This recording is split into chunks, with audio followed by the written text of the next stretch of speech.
দর্শক, ক্যামেরার সামনে দাঁড়িয়ে আছে একজন বোন, আমরা জানবো তারই জীবনের গল্প। আসসালামু আলাইকুম আপু। ওয়ালাইকুম আসসালাম। আসসালামু আলাইকুম। ওয়ালাইকুম আসসালাম আপু, আপনার নাম কি? আমার নাম আয়শা। আপনি মূলত আমাদের কাছে কেন এসেছেন? ভাই, এখানে আসার কারণে আমি বিয়ে করব।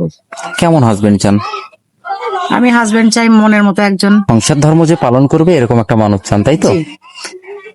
যে মানুষটা আপনার দায়িত্ব নেবে তার বয়সটা কেমন হতে হবে?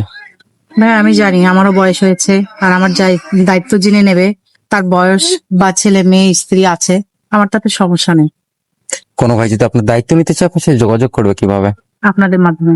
সুপ্রিয় দর্শক, এই মুহূর্তে স্ক্রিনে একটি নাম্বার দেখা যাচ্ছে, নাম্বার ইমো হোয়াটসঅ্যাপ দুটোই আছে। আপনার যদি আয়সার দায়িত্ব নিতে চান, আয়সার সাথে কথা বলতে চান, আয়সার একটা ছবি স্ক্রিনশট মেরে ইমো বা হোয়াটসঅ্যাপে পাঠিয়ে দিবেন, সাথে ভয়েস করে জানিয়ে দিবেন আপনি কোথা থেকে বলছেন, আমরা যোগাযোগ করিয়ে দেবো।